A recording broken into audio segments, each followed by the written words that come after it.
Welcome to Hope is Here. Continue my conversation with Brewster McLeod, a youth pastor, and then a guy just headed up a lot of wonderful ministries his last 20 years. Now is the founder of McLeod's Coffee House, a wonderful ministry over on Southland Drive near Winchell's and what's the tuxedo place? Geno's.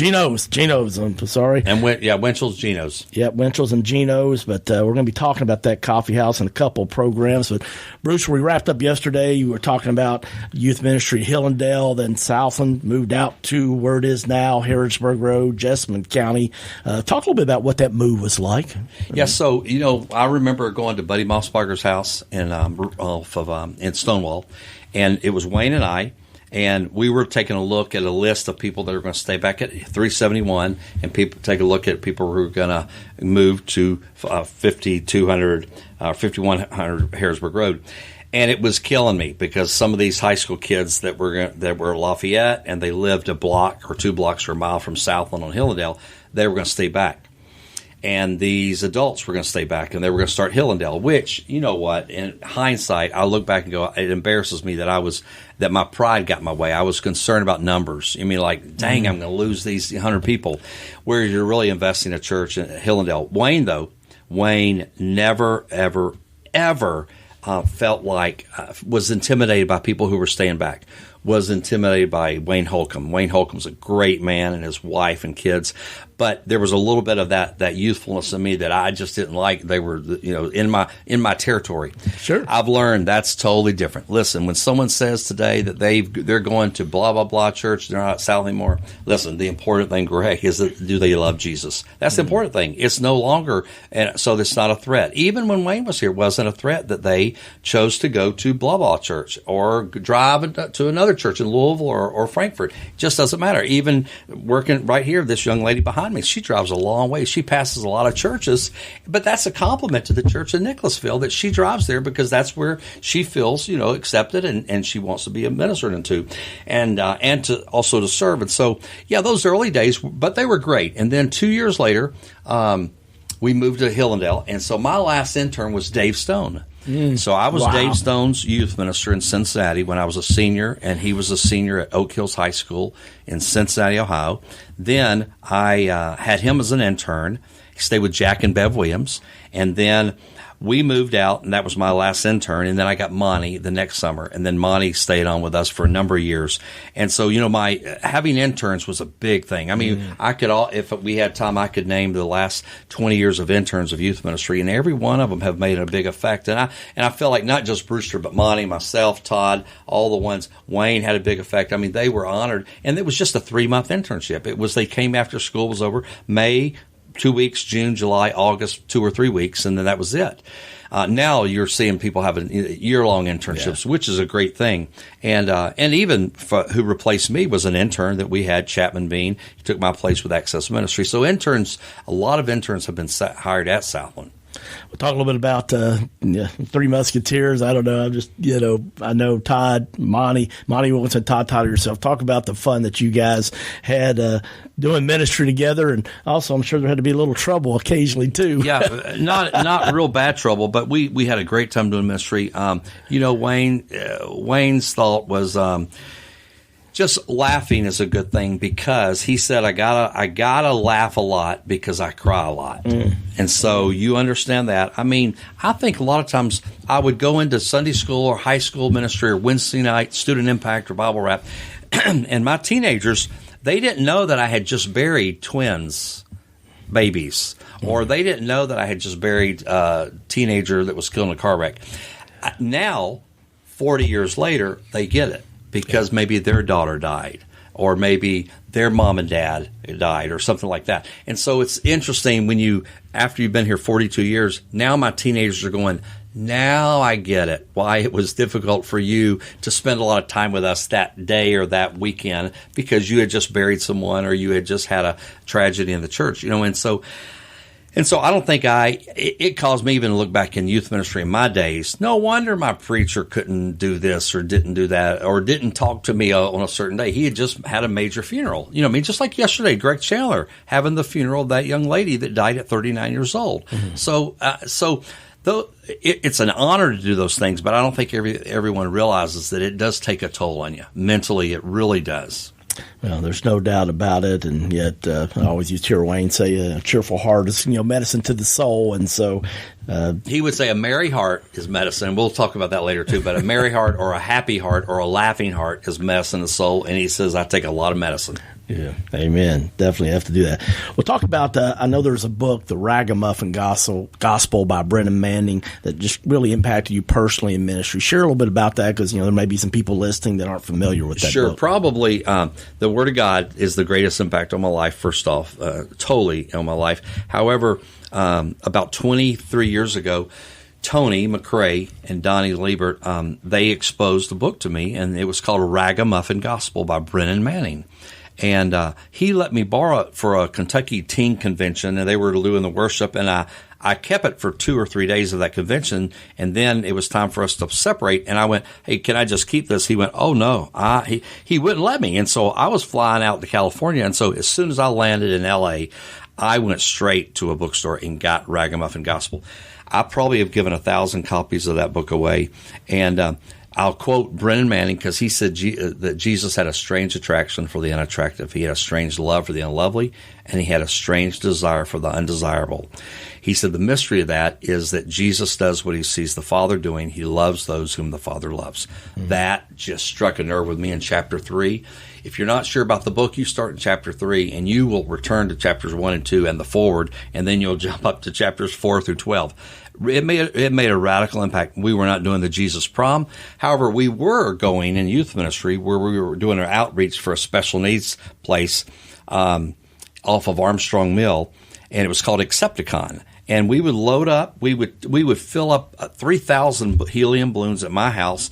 We would probably waste half of the helium by singing "Follow the Yellow Brick Road," and that probably wasn't even good for our brain cells. However, we did it, and then we would get a keg of Kool-Aid, we'd get gobs of cookies, and we would take those balloons on the bus, get out, and I would pray the prayer, Lord, help us to be Jesus to these men and women who were mentally and or physically challenged or handy-capable, and we would pass them out. And we would play kickball. And I remember one of the special needs caught the kickball, and he ran right into his apartment. So he stole our kickball. Game over. Game over. No more. And the balloons were gone. The Kool-Aid was gone. The cookies were gone. But they had a great time. And that was the first Jesus-type party, and it was based on Luke 14:12, which is the prom, is based on that. And so that was very Ragmuffin. Then the book came along, passed my way, and I'm going to tell you, Janie Lewis then was influenced by Bruce Reed because of Raggamuffin Gospel. So here's this Brennan Manning who was a priest, started out as a priest in the Roman Catholic Church. I think he got married, and so he didn't get booted out, but he no longer was a priest. And I don't think he went through a divorce. He went through a hard time. He became an alcoholic during that time, and this is in his testimony. And then he was homeless on the beaches of Tampa in Florida. And then he pulled himself up and he would say, by the grace of God, and he wrote the book Raggamuffin Gospel. The word ragamuffin is one who is totally dependent on the grace of God. I don't care what church you go to. I don't care what ministry you do. We're not going to heaven because I'm doing this or I've done that, or you're doing this or you've done that. We're going to heaven, first off, because of the grace of God. Oh, for the grace of God. And so that book really influenced me. And so every prison I go to, every hellraiser I meet, they get that book because it's influenced me. Every sober person or unsober person should get that book. And I'm not trying to, Mr. Brennan Manning, he died about 2 years ago, but I did go to Atlanta and I heard him speak in live. Oh, it was awesome. He was an awesome, wonderful man. Oftentimes I would call down in Baton Rouge where his office was, and I would simply call because he would answer the phone. He had no secretary. He'd go, Brennan Manning, Raggamuffin Gospel. And I would just kind of stutter and go, Brennan, we're starting another Raggamuffin Gospel class. And he said, Brewster, I know you are because I'm looking at what's printing out of what's selling in Lexington at the Christian bookstores. Wow. And so that's the only reason I would call him, because I got to hear him over the phone. And so, he was a common man, but but he's home now, and so but he has made a big impact. And Brennan Manning and Rich Mullins also made a big impact. So Rich Mullins, Ragmuffin Band. Oh, that's right. And that's so on the front cover of the Raggamuffin Gospel is Rich Mullins sitting at a church building on the steps. And so Rich Mullins and Brennan Manning also got to connect all those years ago. Wow.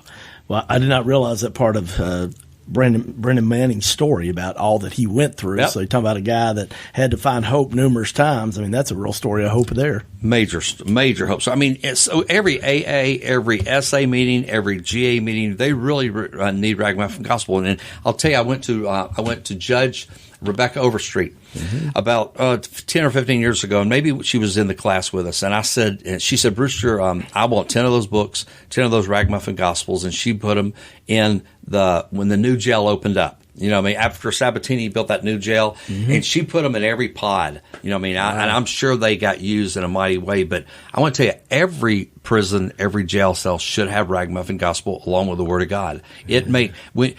Manning would say, to be broken is to stand in the need of grace. And he would say, brokenness leads to wholeness. Yeah, it meant a lot. A whole lot. Brokenness leads to wholeness. Wow. I know somebody listening today needed to hear that and may feel like God could never restore you or use you. But as you hear that story there that Brewster McLeod shared with the Raggamuffin Gospel book, the story by Brennan Manning, you need to check that out. I know you would be blessed. So, well, Brewster, talk about, you've done so many funerals, man, and some of them just have been gut-wrenching, from children, killed in automobile accidents, or a parent that ends their life, unfortunately, by suicide. Just talk about, man, how do you prepare for that? And because that takes a special gift, man. Having done that about 17 years myself, my respect has gone up even more if that was possible for you. Talk a little bit about just how you prepare your heart and how you try to comfort families during that time. So in the early years, I had to watch Wayne, and Wayne would let me go with him to a house. And I know things have changed in some way, especially during the whole, COVID-19, but they have changed, but people are still dying, and you got to be ready. And so there's a trust in the Lord. But, I would go with Wayne to the house. And to be honest, in a plain, simple way, he would always go by KFC and get a bucket of chicken, because what we're doing, we're going to the house, we're going to their kitchen table.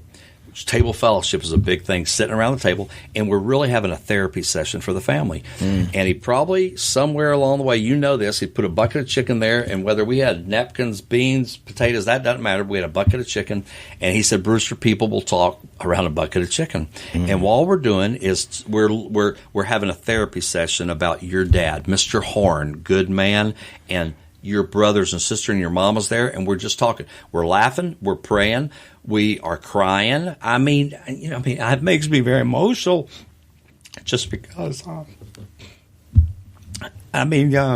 You're gathered around to remember that person, and there are tears, but then all of a sudden you're laughing. That's just a great thing. And so, funerals are a way to, Wayne would say, would be, we're growing a church, but it's like weddings and funerals. But I think it's so important for you to gather with a family. It helps. I know a lot of times you can't do that, but I think it's so important to gather with a family, help them, and then you're going to give honor to whom honor is due. And you can't pay a counselor enough for what that 2 or 3 hours is in their house, around their table, talking about their dad or their son or their daughter. And you leave, and there is a sense of, I got my stuff ready to do the funeral with their blessing, and we know what they're going to do, and the music and all. But that's something to me that I guarantee Greg Chandler met with that family when he preached that funeral yesterday, and he had to, because no one wants an impersonal funeral. You want a personal funeral, which is so important. Absolutely. Wow, we're out of time, but stay with us. Tune in tomorrow, Brewster. We're going to talk about Jesus Prom, just an unbelievable event that started in 2000 and still just having an impact big time. So join us again tomorrow as Brewster McLeod's our guest on Hope is Here. If you have been blessed by Hope is Here, would you consider making a donation to help this ministry continue to reach thousands in Central Kentucky every day? It's simple and safe. Go to our website at hopeishere.today, where you can make a safe and secure online donation, or you can find our address to mail a check. All donations are tax deductible, and they are greatly appreciated. Please make your donation today at hopeishere.today. Again, that's hopeishere.today.